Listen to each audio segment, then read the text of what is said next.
y el tercero es el mecanismo plasmático.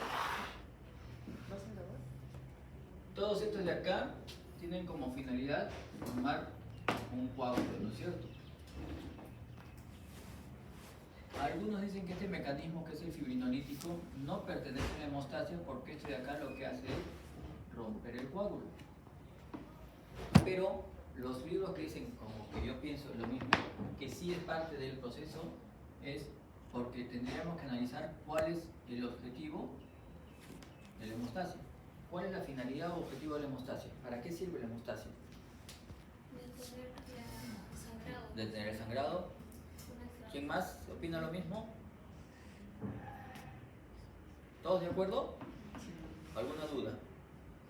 Si el objetivo de la hemostasia fuera detener el sangrado, estos serían sus componentes. Pero como el objetivo real de la hemostasia es la reparación vascular, este de acá se convierte en un proceso, porque yo reparo, tapo el hueco, una vez que reparé el hueco, rompo lo que había hecho, porque ya el vaso sanguíneo está funcionando. Porque el objetivo de la hemostasia es la reparación vascular, ¿ya?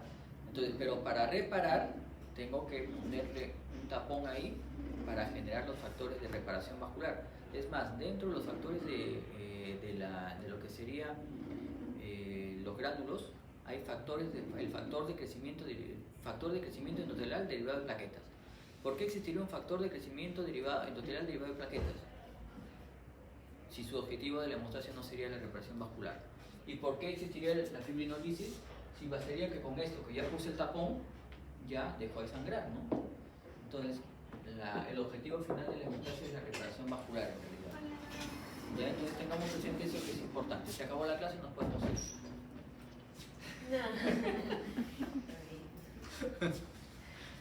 No la vacilen a la doctora. Ya. ¿Cómo se da el mecanismo de vasoconstricción? La vasoconstricción, que es el primer mecanismo, se da mediante tres procesos importantes. Uno es el miógeno, el segundo mecanismo importante es el neural, un mecanismo reflejo, y el tercero es el humoral. En el primero, el miógeno, depende de la lesión tisular. Cuanto más lesión haya, mayor mecanismo de contracción, porque justamente al romper la célula muscular lisa, lo que tú estás generando es que, entre comillas, se despolarice, ¿no?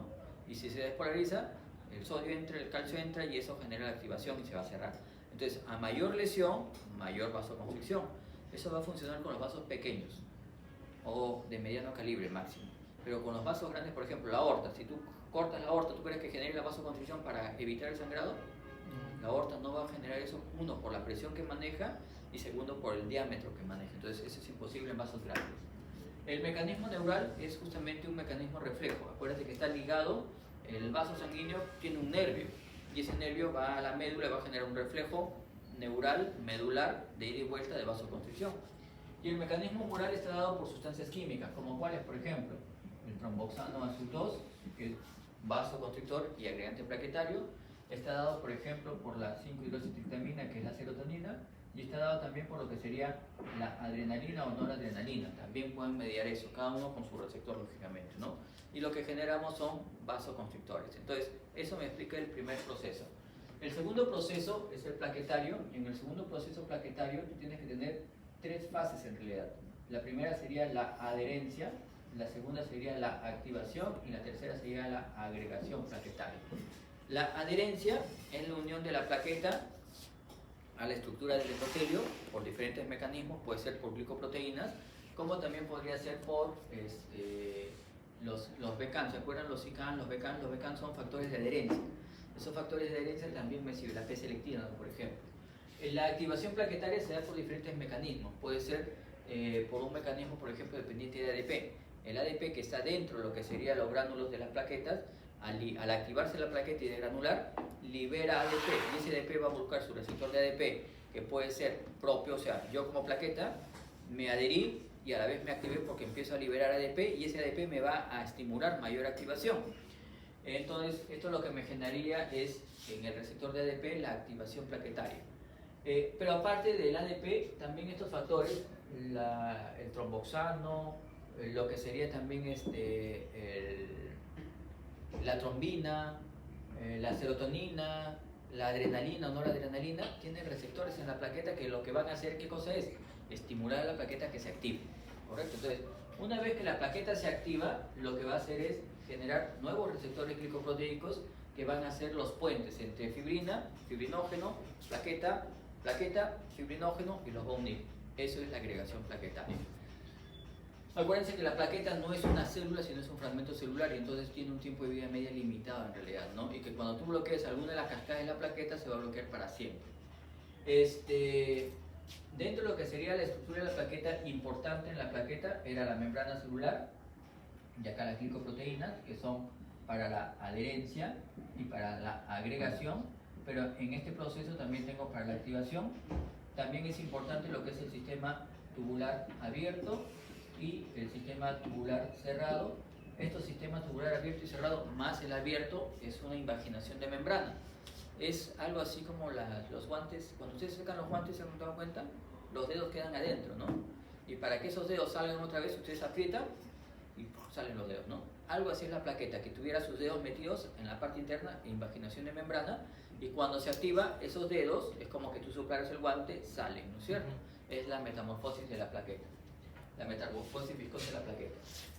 Otra estructura importante que tienen las plaquetas, aparte de estas estructuras, serían justamente los gránulos, ¿no? Que son los gránulos alfa y los gránulos densos, que son los que tienen el contenido que van a activar tanto la fase vascular, que es la previa, como la fase siguiente, que sería la plasmática. En realidad la fase que me interesa a mí es la fase plasmática, porque acá es lo que vamos a trabajar con los anticoagulantes. Acá voy a trabajar con los antiagregantes, acá no se puede trabajar. Entonces tú, para modular la hemostasia, tú puedes hacer en la anticoagulación, ¿no es cierto? O puedes trabajar en la vía plasmática, o puedes trabajar en lo que sería la parte de lo que es la fase plaquetaria. Pero también podría modificar esta parte de acá. Y acá puedo tener factores que estimulen la fibrinolisis, profibrinolíticos o fibrinolíticos, ¿no es cierto? Y antifibrinolíticos, ¿correcto? Y eso vamos a determinar en qué caso tendría que usar cada uno de ellos. Entonces, hasta ahí vamos a empezar ahora sí con la fase plasmática, que es la que me interesa que ustedes conozcan mejor. Y es la que vamos a ver en la presentación. Quería hacer esa introducción para que sepan por qué hablamos de esa parte primero. Disculpe,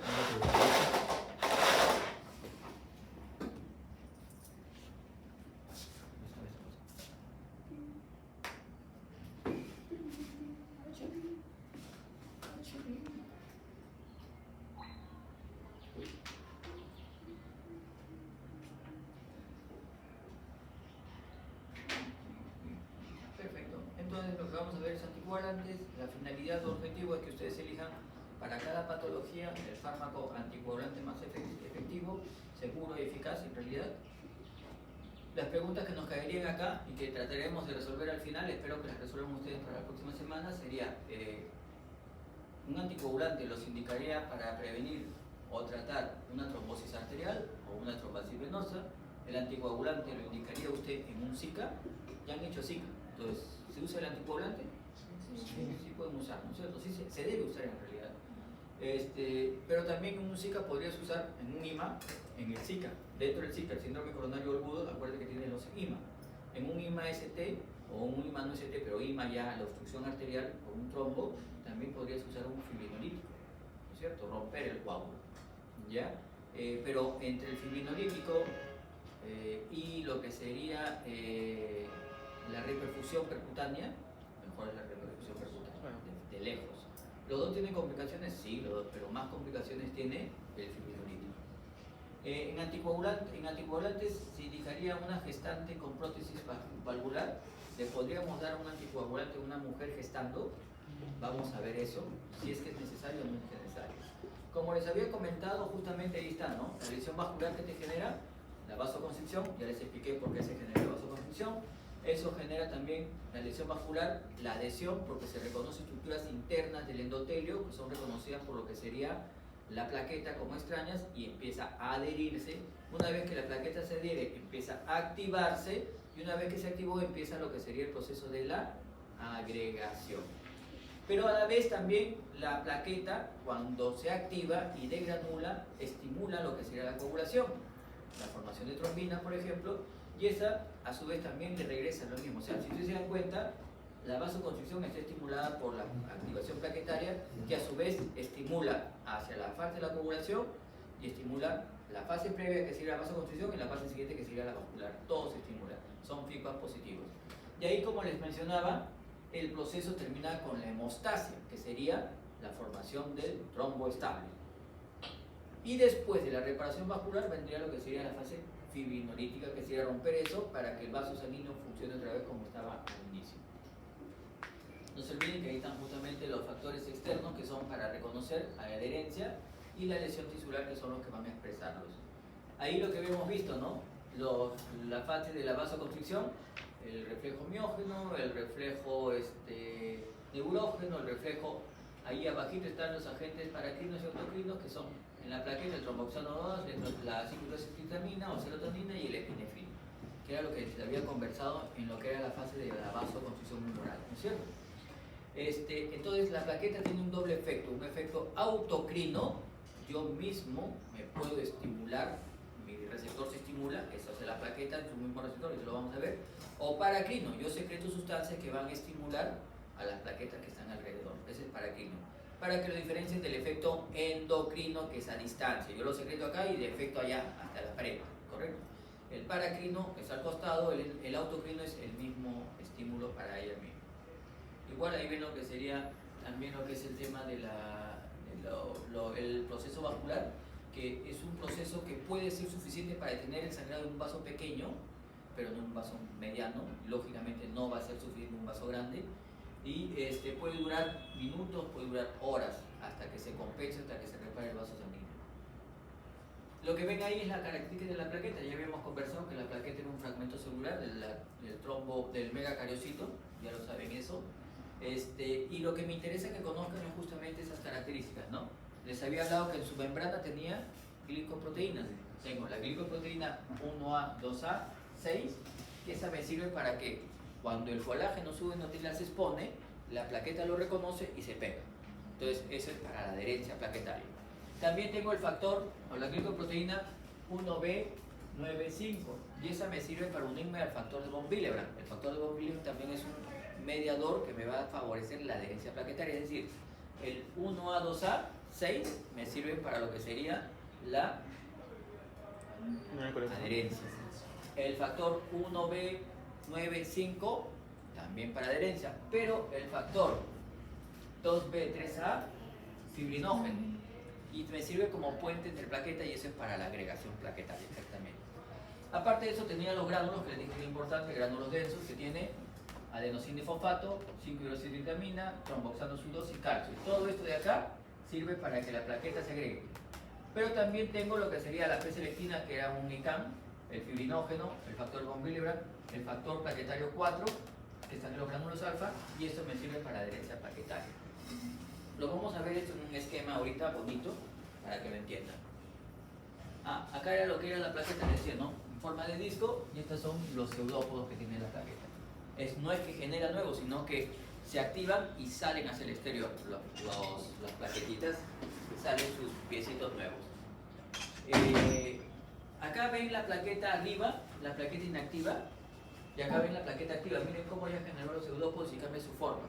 Y allá ven la plaqueta activa, lógicamente, pero ya la plaqueta que está activa en relación con la fibrina.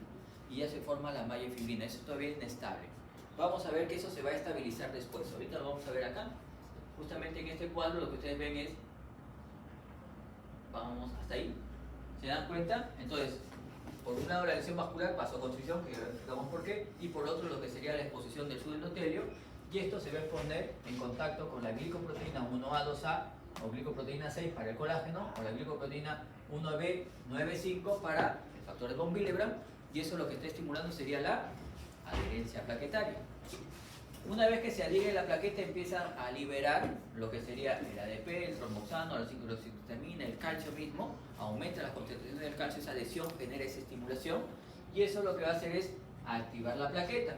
Esta plaqueta activa lo que va a generar también es lo mismo, más tromboxano, más ADP, más serotonina, más calcio, y algo especial, empieza a expresar la glicoproteína 2B3A, porque este le sirve de puente entre plaqueta y plaqueta.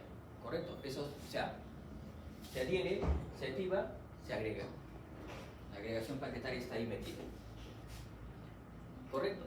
Pero por otro lado también esto está generando lo que sería el proceso de la activación de la cascada. Acuérdate que cuando se rompió el vaso sanguíneo también se activó el factor tisular, se unió al factor 7 y eso generó la activación por vía extrínseca de la cascada de coagulación.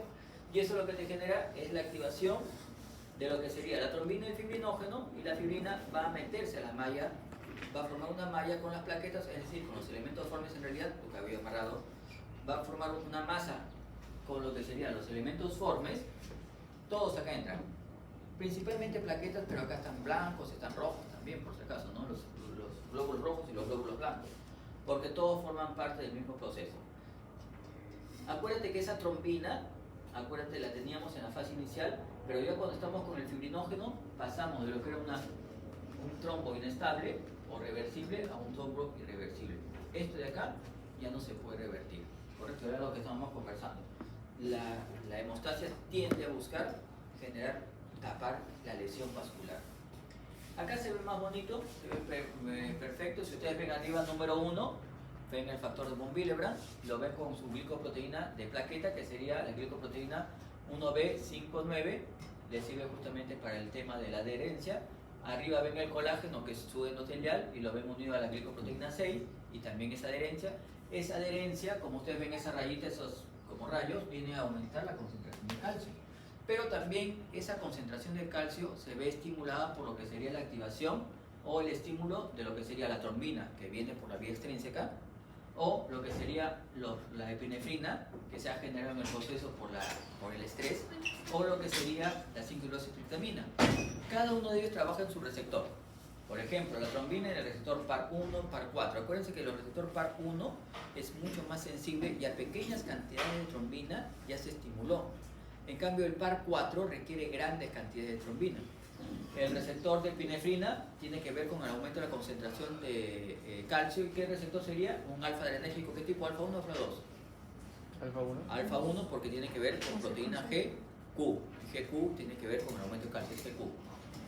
Y la serotonina también, aumento de proteína GQ, tiene que ver con lo que sería el aumento de la concentración de calcio. ¿Y para qué aumenta el calcio?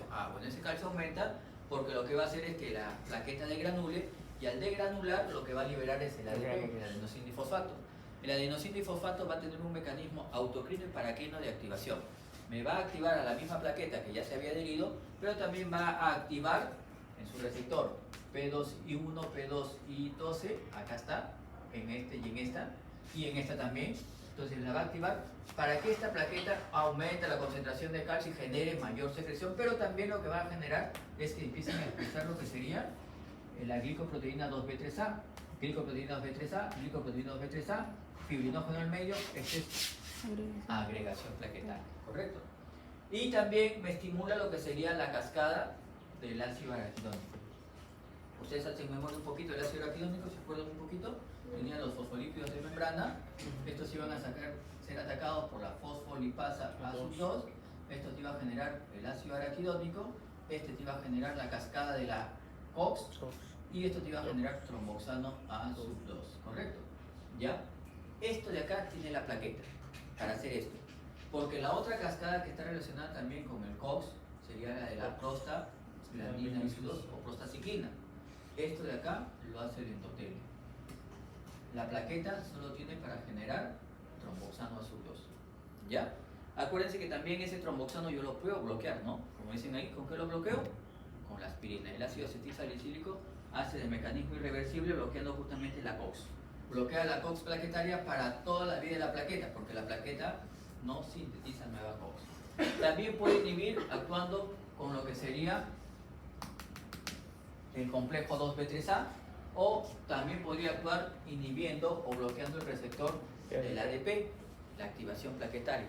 Todos esos fármacos que trabajan ahí son fármacos que se llaman antiagregantes plaquetarios o antiplaquetarios, que no es parte de la teoría, pero es importante que los reconozcan un poquito.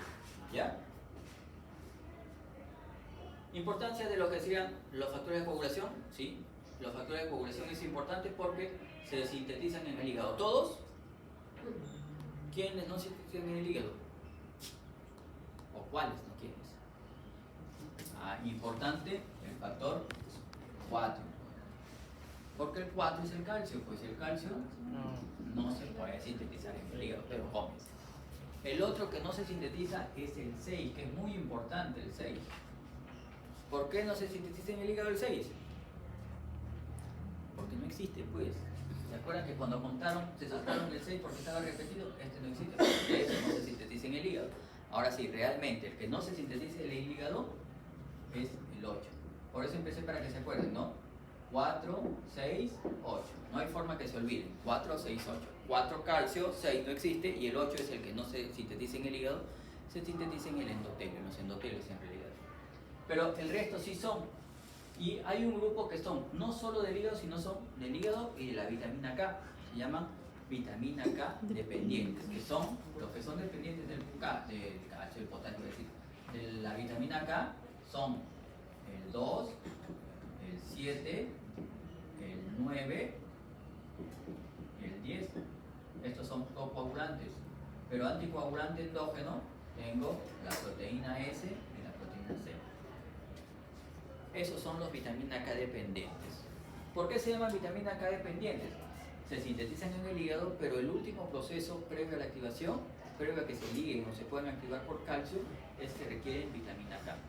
¿Cómo es este proceso? Este proceso es sencillísimo en realidad.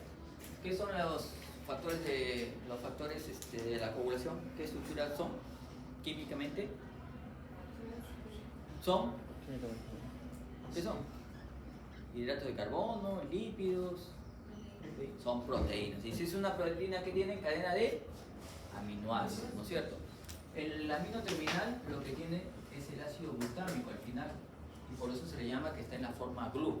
2, 7, 9, 10 proteínas y proteína C están en GLU. Solo esos, en sus carboxilos terminales, ¿ya? Están en ácido glutámico. Este ácido glutámico tiene que pasar a GLA, ácido carboxiglutámico.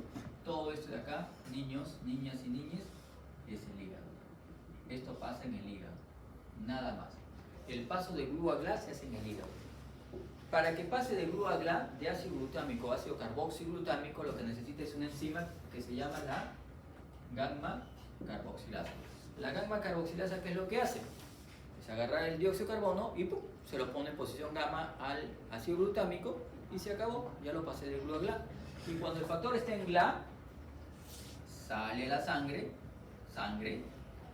y puede encontrar al calcio y se vuelve en factor activo. Ya necesito ese paso a GLU, de GLU a GLA. Si no pasa GLA, no se puede activar el factor, ¿correcto? Muy bien. Entonces nos vamos a olvidar de esta línea de sangre y vamos a hacer pero este proceso de paso de GLU a GLA va en paralelo con otro paso. Aquí va en paralelo con otro, que es a través de una oxidasa. Y lo que agarra es la vitamina K y la convierte en epóxido de vitamina K. ¿Qué quiere decir esto? Son dos pasos en paralelo. Si yo no tengo gamma carboxilasa, no pasa el GLU a GLA, es lógico. Pero si yo no tengo oxidasa de vitamina K, tampoco pasa. Y si yo no tengo potasio, si yo no tengo vitamina K, tampoco pasa. ¿Correcto? Entonces, este paso de GLU a GLA depende de esto, depende de esto y depende de esto. Entonces, si hasta ahí fuera el circuito, eso exigiría que ustedes permanentemente estuvieran consumiendo vitamina K, y eso no pasa, ¿no? Porque ustedes no saben comer bien. Entonces, lo que pasa es que el cuerpo reutiliza este epóxido de vitamina K y lo regresa. Si aquí se oxidó la vitamina K, acá la tengo que reducir. Y como acá estoy trabajando sobre el epóxido que se generó, el epóxido de vitamina K, acá lo que voy a generar con enzima se llama vitamina K epóxido reductasa. Es la que genera ese proceso de regreso. O sea, la oxidé y para reducirla uso la vitamina K epóxido reductasa. Justamente el fármaco que bloquea eso, este de acá abajo, es la warfarina. La warfarina, su mecanismo de acción es inhibir la vitamina K epóxido reductasa, y con eso inhibo el paso de GLU a GLA de los factores 2, 7, 9 y 10, proteína S y proteína C. Tenga cuidado que el mecanismo inicial es bloquear la proteína S y la proteína C, el paso de GLU a GLA de S y C. Entonces, bloqueo los factores anticoagulantes endógenos. Por eso es que la warfarina en las primeras horas de administración, en los primeros días, algunos libros dicen, se convierte en un trombótico. ¿Ya? Es anticoagulante, pero en los primeros días de tratamiento es protrombótico. No se olviden de eso. Perfecto, por eso entonces es importante la vitamina K. Ya les dije que el hilo es importante, ya les digo que la vitamina K es importante. ¿Y el calcio por qué es importante? Porque todos los procesos que estén en la cascada de coagulación son calcio dependientes. Todo. Viste que la activación de la plaqueta dependía de concentración de calcio. Entonces, si yo le quito el calcio al sistema, ¿qué va a pasar? ¿Será anticoagulante o procoagulante? Si yo le quito el calcio.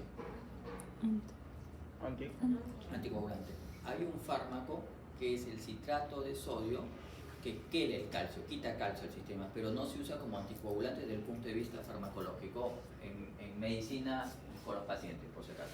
Pero sí se utiliza en terapéutico. Ahorita lo vamos a ver al final de la clase. ¿Citrato de sodio? ¿Ah? Citrato de sodio. Sodio. Bien, entonces lo que habíamos visto es esto, ¿no? Esto es lo que ustedes conocen y ahora empezamos con lo que sería ya la cascada plasmática, ¿no? La cascada de la coagulación o la vía plasmática. Y ahí ustedes conocen la vía intrínseca, la vía extrínseca. Esta tiene la vía común que lleva factor 10 con protrombinasa. Se activa el factor 10 que va a activar el factor 2 que lo lleva factor activo, ¿no? De protrombina a trombina. Y la trombina lleva fibrinógeno fibrina y la trombina misma activa lo que sería el factor 13, que es el factor estabilizador de fibrina, y se cierra la cascada con ese factor 13, ¿no es cierto? Y ahí termina el proceso. Preguntas interesantes. Primero, mira, si se activa la vía intrínseca, eso genera la activación de la vía común que va a generar trombina. Si se vía la vía intrínseca, si se vía la vía extrínseca igual, ¿no? Llevan a la formación común y forman trombina. Pero la trombina, por su parte, estimula a la vía extrínseca y a la vía intrínseca. ¿Qué quiere decir eso? Que cuando se active la vía intrínseca va a llevar a formar trombina y la trombina va a estimular la misma vía intrínseca que la activó, pero también la vía extrínseca. Y si yo lo activé por vía intrínseca, la vía intrínseca va a llevar a formar trombina y la trombina va a estimular la misma vía intrínseca de lo que activó, pero también la vía extrínseca. O sea, si se activa una, se activa la otra. ¿De acuerdo? ¿Dudas? ¿Quejas? No, todos de acuerdo. Muy bien. Entonces, ese es el mecanismo que hace trombina. Y la trombina empieza desde un inicio en la cascada de coagulación, lo cual es importantísimo. Muy, muy importante. Entonces, ahí lo vemos otra vez repetido el cuadro, ¿no es cierto? Vemos la vía extrínseca, vemos la vía intrínseca y vemos los generadores de activación de cada vía. En la vía extrínseca, ¿cómo se activa? Ahí al final, lesión tisular. Rompes un vaso sanguíneo y eso libera el factor tisular que encuentra el factor 7 y empieza la cascada hacia abajo. Vía común, protrombina, trombina, fibrinógeno, fibrina, estabilizador de fibrina y se acabó la cascada. Todo eso es perfecto. En el otro lado, la vía intrínseca, ¿qué lo activa? Colágeno. ¿Ah? Colágeno. ¿Colágeno? Colágeno, la calicarina. El colágeno está en el subendotelio, entonces tendría que ser una lesión tisular. Claro. Y la lesión tisular activa la vía intrínseca, no la intrínseca. ¿Cómo se activa la vía intrínseca? Sería la pregunta entonces.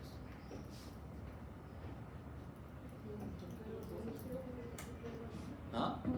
No, o sea, si yo quisiera activar bien, yo sé que si activo la extrínseca, al final la trombina va a activar la intrínseca. Pero ¿cómo podría empezar el proceso activando la vía intrínseca? No la extrínseca. ¿Por plaqueta? ¿Perdón? Era por colágeno. ¡Ah, su madre!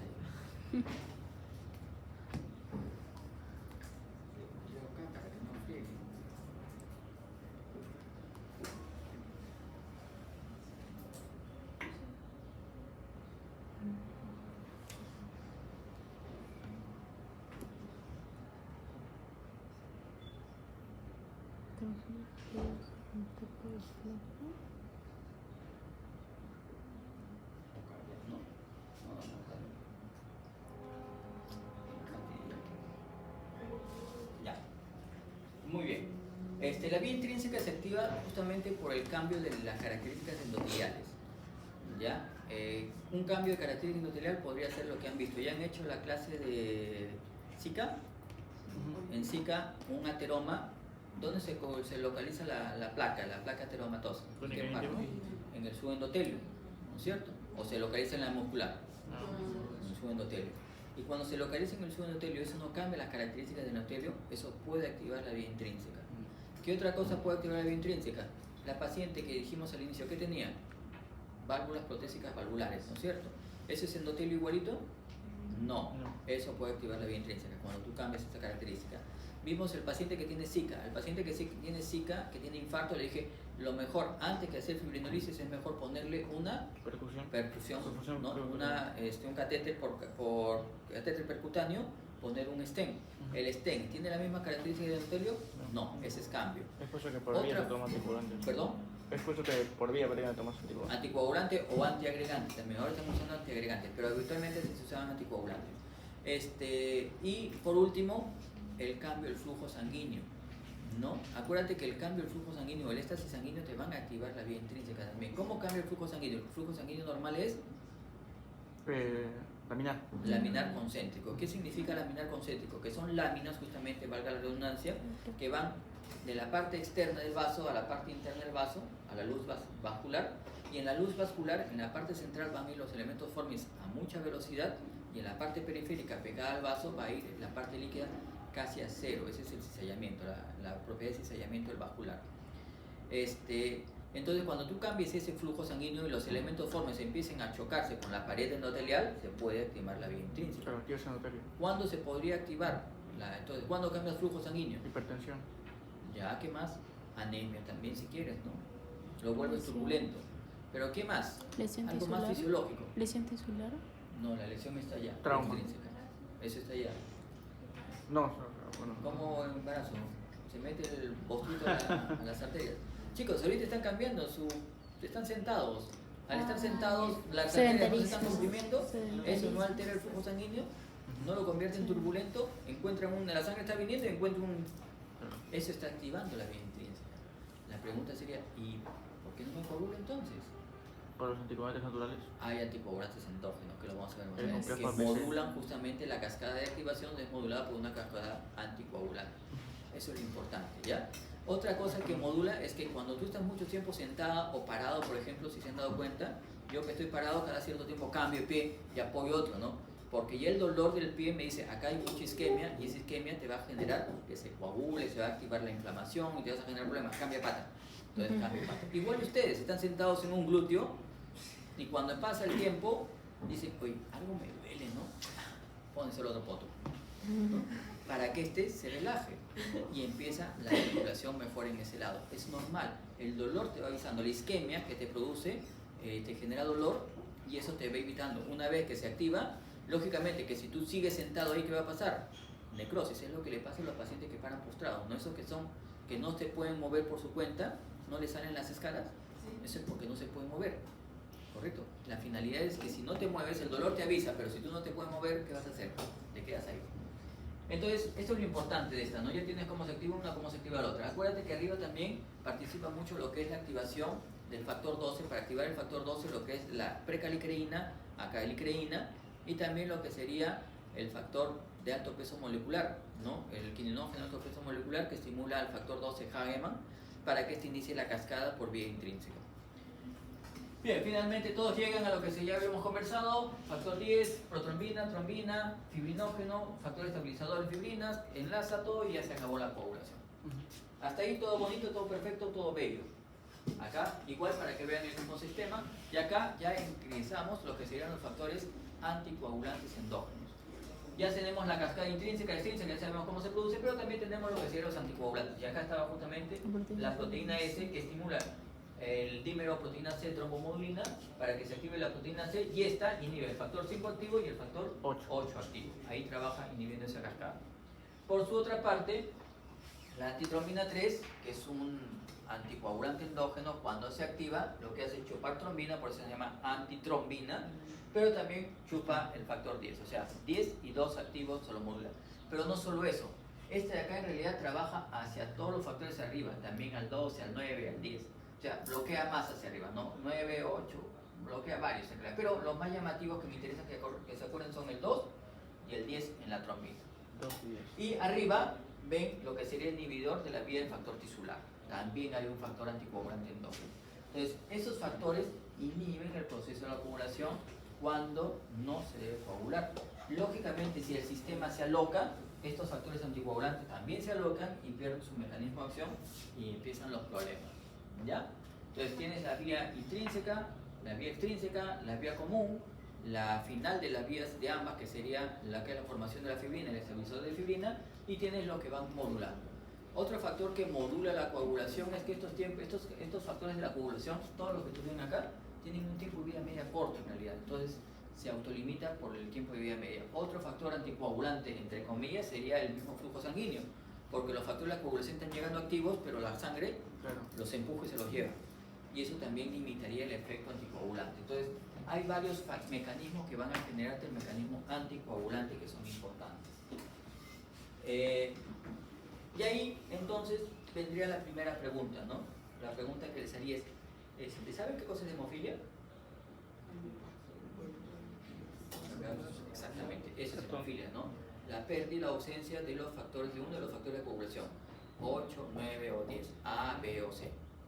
Entonces, si por ejemplo faltara el factor 9 o el factor 8, vamos al factor 8. Yo te quito el factor 8 de esta cascada. La vía común no se ¿No es activa. cierto? La vía común no se va, la vía intrínseca no se va a activar, pero sí se puede activar la vía extrínseca. ¿Por qué? Porque la vía común llevaba a formar trombina y la trombina activaba esta vía y activaba esta vía. Esta no se puede activar porque le falta el 8, pero esta sí. Pero igualmente requiere de 3 factores activos para poder activar el 10. O sea, el 8, el 9 y el 7. Ya, Para pero llegar a activación. acuérdate que la fibrina, la trombina te genera igual la cascada hacia arriba. O sea, te puede activar la vía. Si no se activa la intrínseca, se activa la extrínseca. ¿Ya? Si te falta el 10, podría ser algo más entendible, ¿no? Porque el 10 es la vía común. Si te falta el 9, que está más arriba todavía, Claro. no tendría por qué sangrar el paciente, la otra lo compensa. O sea, con el 8 podría ser algo entendible, con el 10 sería entendible, pero con el 9... No, pero... Y otra pregunta sería, ¿y qué tal si falta el quinonógeno, alto peso molecular o lo que se le aplica a la lecrina? ¿Hay sangrado? Debería haber un sangrado severo, ¿no? Porque si falta esto de acá, que es toda la vía, como la vía intrínseca, debería generarte sangrado, pero no sangras. Entonces, esta vía, chicos, esta cascada humoral de la hemostasia, solo se aplica para el tema de laboratorio y para que entiendas el mecanismo de acción farmacológico y el control farmacológico de los mismos. Que eso se ve acá. Cuando tú quieres controlar la vía extrínseca, que es la de allá, lo que tú vas a usar como controlador es el tiempo de protrombina. En realidad, el tiempo de protrombina lo vas a generar con el INR. El INR es el que te controla la vía extrínseca. Pero el INR es un controlador entre el tiempo de protrombina del paciente con un tiempo de protrombina ideal, ¿no? Control. Si tú quieres controlar la vía intrínseca, que es esta de acá, la más larga, ahí lo que tienes que usar es el tiempo parcial de trombocasina activa y eso te va a controlar. Y si tú quieres controlar la vía común, en la de abajo, el tiempo de trombina. Entonces, también eso te sirve para que tú veas el efecto farmacológico. Cuando tú bloqueas, justamente usas un fármaco que sería los anticoagulantes para vía oral, la warfarina, su controlador es el INR, vía extrínseca. Y si tú quieres controlar la heparina, su controlador es el tiempo parcial de trombocasina activa, la vía intrínseca. Por eso te sirve. Pero no te explican la patología. Y como no te explican la patología, ahí viene la duda. ¿Será buena esta vía? ¿Esta cascada humoral será buena? ¿Tiene errores? Podría ser. Estos son los factores de coagulación, para que los conozcan nada más. De parte, y ahí está justamente el que le decía que no, el 8 que no se sintetiza en el hígado. Y vienen las preguntas, ¿no? Todas estas preguntas son las que les he hecho ahorita, ¿no? Si eso se pierde porque no sangra, si eso se pierde porque hay sangrado, porque hay hemofilia, si hay 2 vías, en fin. Todas las preguntas que vendrían a la duda de esa vía humoral, de esa cascada humoral. Entonces, las respuestas a esas preguntas se basan en este modelo celular. La teoría, una de las teorías que está entrando con la teoría humoral es que todos estos mecanismos de la vía humoral se activan en cascada celular y en 3 procesos, lo que sería la iniciación, en el cual el factor tisular está presente sobre las células, superficies celulares, y eso empieza la activación. Primero una pequeña cantidad en amplificación de trombina y una gran cantidad en la superficie celular de trombina en la fase de propagación. Todo eso se hace sobre la superficie celular y se hace mediante esta cascada que ustedes ven ahí. Ahí se ve la cascada de la coagulación. ¿La ven al extremo? Ahí se ve. Lesión tisular genera la liberación del factor tisular, que con el factor 7 activo lleva a la activación de lo que sería el factor 10 activo, que lleva a la activación en conjunto con el 5 activo, a la trombina, ¿no? Y la trombina a la fibrina, y la trombina con la fibrina, el factor 13, y se activa todo. Pero también en paralelo ustedes ven que el factor tisular lleva una cascada paralela para activación del factor 9, y este factor 9 con el factor 8 activa al 10 activo, pero este de acá, la trombina, llevaba al 11 activo para que active al 9 activo y lleve la cascada otra vez así. ¿Qué están viendo ahí en realidad? Están viendo las mismas cascadas humorales, pero sobre superficies celulares integradas. Y eso es lo que tú ves. Arriba, si tú te das cuenta, ese de ahí, y el factor tisular, estás hablando de la vía extrínseca. Abajo, en amarillo, si estás viendo el factor 10 y la trombina, la vía común, estás hablando de la vía común. Y al costadito es la vía intrínseca. O sea, esta teoría ha integrado la vía humoral sobre las superficies celulares, y ahí sí te aseguran lo que sería el mecanismo de acción patológico de las enfermedades. O sea, cómo actúa la pérdida de uno de los factores y te genera el sangrado. Hemofilias A, B y C, o la pérdida de algunos factores importantes, ¿ya? Ahí no te hablan de criminógeno de peso molecular, por lo cual no es relevante en el sangrado. Si tú no tienes criminógeno de peso molecular, precaligrina, caligrina, no vas a tener sangrado. Y eso es lo que dice esa teoría. Son dos teorías, no se sabe exactamente, pero las dos creo que van de la mano, ¿no? Uno para el tema laboratorial y de farmacología, y este para el tema de la patología. Bien, en cuanto a la hemostasia, la última parte era los fibrinolíticos, y ya saben que el fibrinolítico rompe y te forma los productos de degradación de fibrina, los nódulos C y el dímero D. Este dímero D es importante porque también cuando ustedes tienen sepsis, ¿qué piden?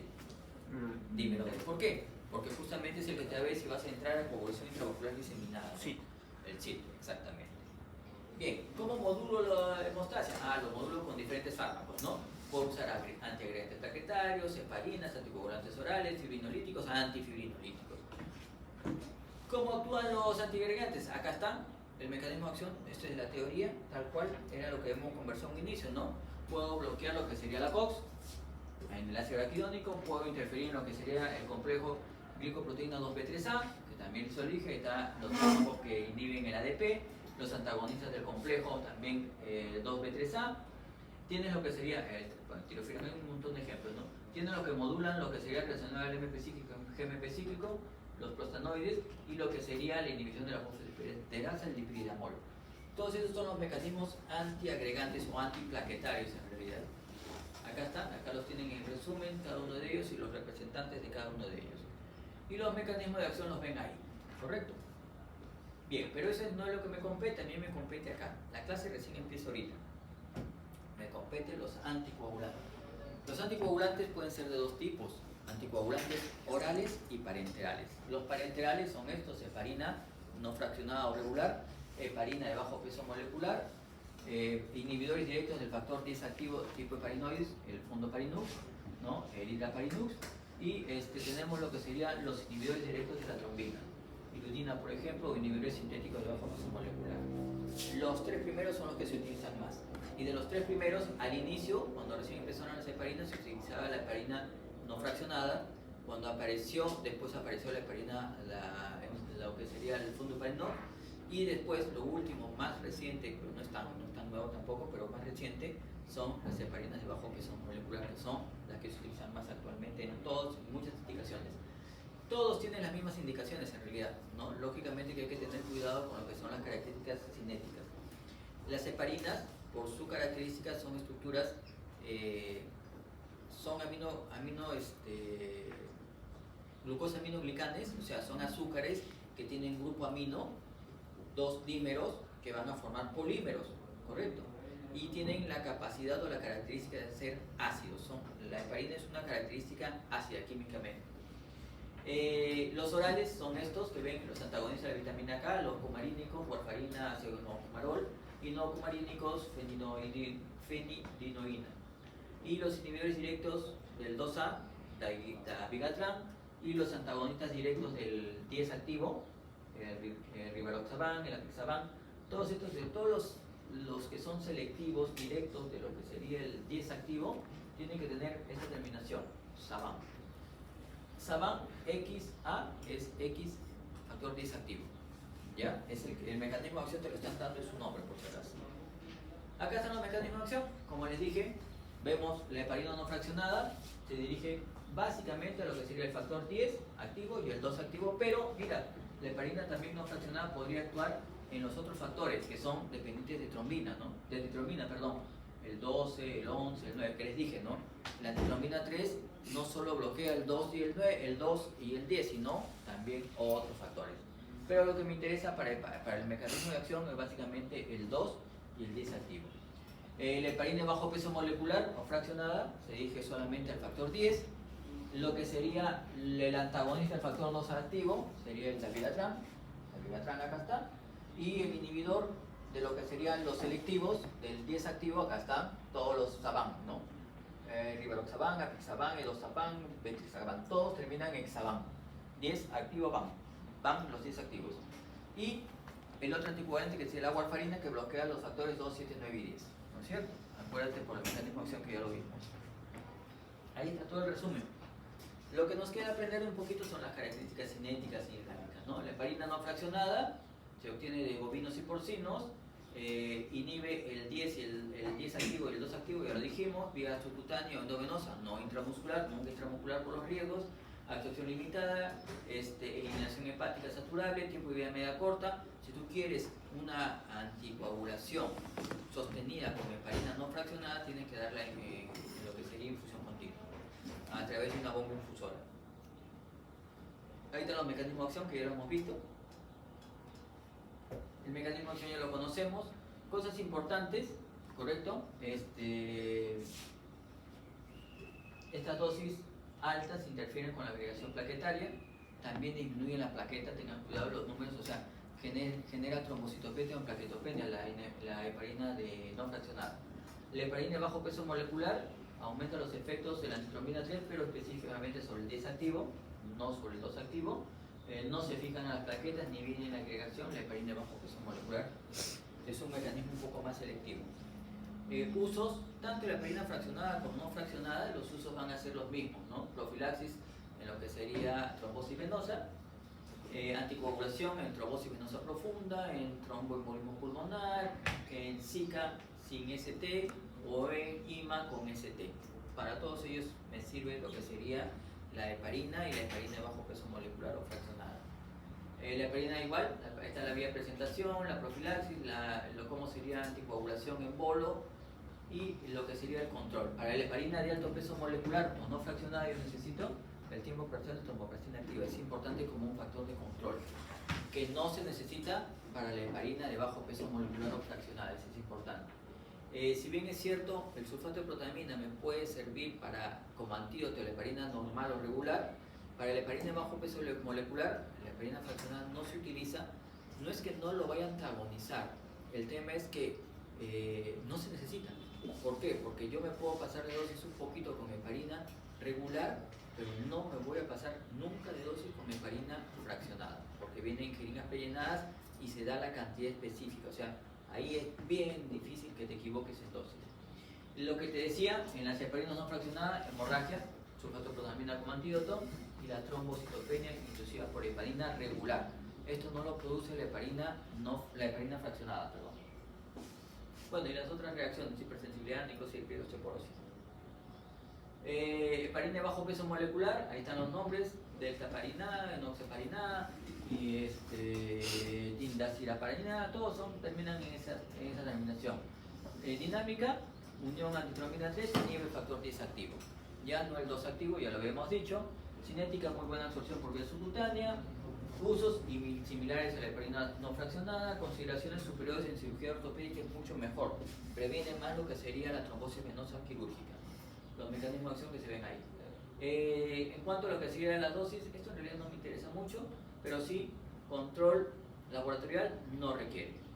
¿Ya? Es muy importante eso, que no requiere un control laboratorial. En gestantes, que era la pregunta que quedó al inicio, ¿no es cierto?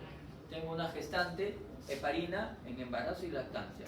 En lactancia dicen que la heparina no pasa la barrera, no pasa la leche, entonces se podría administrar en gestantes, no hay problema, pero en embarazo pertenece a la categoría C. La warfarina, que es el anticoagulante por vía oral, pertenece a la categoría D. Para mujeres que tienen válvulas protésicas con alto riesgo de tromboembolismo, se tendría que usar warfarina, a pesar de que la exposición al embarazo puede causar malformaciones, mayor cantidad de malformaciones congénitas, podría generar óseas básicamente, hemorragias fetales, podría generar incremento en lo que sería abortos espontáneos. Pero si no le das, por el alto riesgo que va a tener la paciente de tromboembolismo, lo que va a pasar es que pueden morir los dos, tanto el producto como la mamá. Entonces, este riesgo-beneficio, a pesar de que sabes que puede generar daño, se lo tienes que dar si tiene alto riesgo, válvulas protésicas con alto riesgo de tromboembolismo. ¿Ya? Es categoría I, está contraindicado como X, perdón, como juez, contraindicado para otra población embarazada. O sea, para los que no tengan válvula protésica con alto riesgo de tromboembolismo, no se puede usar warfarina. ¿Correcto? ¿Entendido? ¿Ya? Entonces, ¿qué le daremos a esta mujer? A esta mujer podríamos empezarle con heparina, warfarina, después heparina, warfarina, después le quito la heparina, la dejo con warfarina y vamos a ver si pasan los efectos posibles de la gestación. A pesar de las complicaciones, le tendría que dar ese tratamiento. Bien, eso es lo mismo que estamos conversando ahí. El Fondoparinux, acuérdate también antitropina 3, 10 activo, las mismas indicaciones que la heparina de bajo peso molecular, es decir, las mismas indicaciones de la heparina regular, y tampoco requiere control laboratorial, ¿no? Los RAM sangrado, poco probable la trombocitopenia. Es decir, heparina que genera trombocitopenia, heparina regular. Podría generar trombocitopenia, Fondoparinux. No genera trombocitopenia, heparina de bajo peso molecular. Si tienes un paciente que ya te viene con trombocitopenia y tienes que anticoagularlo por vía parenteral, no se te ocurra darle heparina regular. ¿Ya? Tampoco te sugeriría Fondoparinux, dale heparina fraccionada. Ese es el mecanismo de acción que hemos conversado. Ya, esto de acá lo voy a pasar. Y estos son los anticoagulantes orales. Tengo los antagonistas de vitamina K, cumarínicos, warfarina, acidoparol, los no cumarínicos, fenildidiona, los directos del factor 2 activo, la Rigatran, y los antagonistas directos del 10 activo, todos los que terminan en Sabán. Este es el mecanismo que ya les expliqué de la warfarina. Ahí está con todo y dibujitos para que lo vean. Pero el mecanismo de acción es de la warfarina bloquear la vitamina K epoxidorreductasa y con eso inhibe la formación, el paso de GLU-A-GLA. Los factores en la sangre, ¿en qué están? Ahorita si le saco sangre a la doctora, ¿están en GLU o están en GLA? GLU. Si te saco sangre, los factores están en GLU o en GLA. GLU. Pero GLA supone que está activado. No. GLA es cuando pueden activarse con el calcio.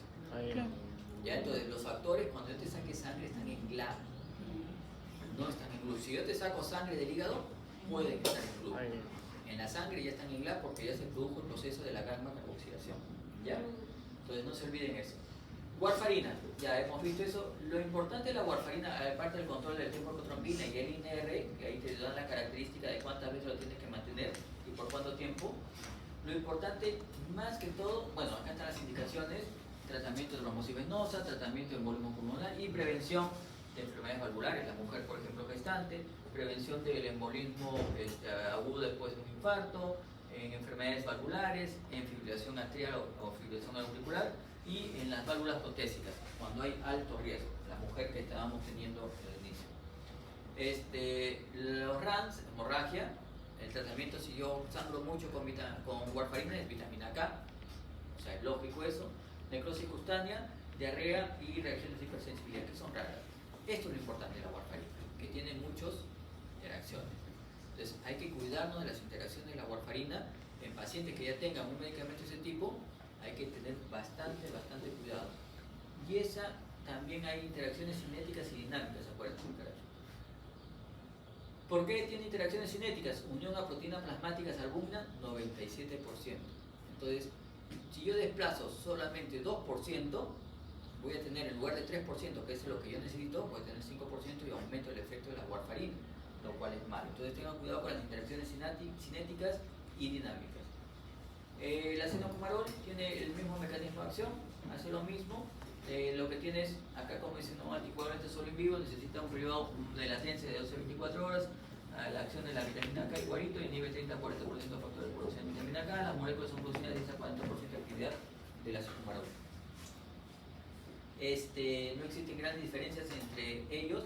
La warfarina posee mayor estabilidad terapéutica a lo largo del plazo. El ácido fumarol tarda menos en normalizar los valores de hemostasia tras la interrupción. O sea, cada uno tiene su ventaja y desventaja. El más usado, la warfarina. La cinética la leen en su casa con tranquilidad. Estos son algunos de lo que serían las interacciones con warfarina. Tengan cuidado, esas ya son las dinámicas, las interacciones dinámicas, cinéticas a nivel del citocromo. Los efectos adversos ya los conocen, ¿no? Y el paso de la barrera placentaria. Ya hemos conversado acerca de lo que podrían ser los problemas, ¿no? Vitamina K, ¿a quién le darías? Al que se te pasó la mano de warfarina. ¿Ya? La suspensión de la coagulación no me interesa, esto no me interesa, esto no me interesa. Y los nuevos anticoagulantes era lo que hemos conversado, ¿no? Ya los nuevos que son dirigidos al factor 10 activo o al factor 2 activo. Otro tema importante sería ¿no? Los fibrinolíticos y los antifibrinolíticos. Los fibrinolíticos están acá, agentes fibrinolíticos, anisteplase, alteplase, reteplase, estreptokinasa, uroquinasa. Todos ellos lo que van a hacer es justamente tratar de romper más rápido el coágulo que se formó. Por eso son fibrinolíticos, rompen. ¿Ya?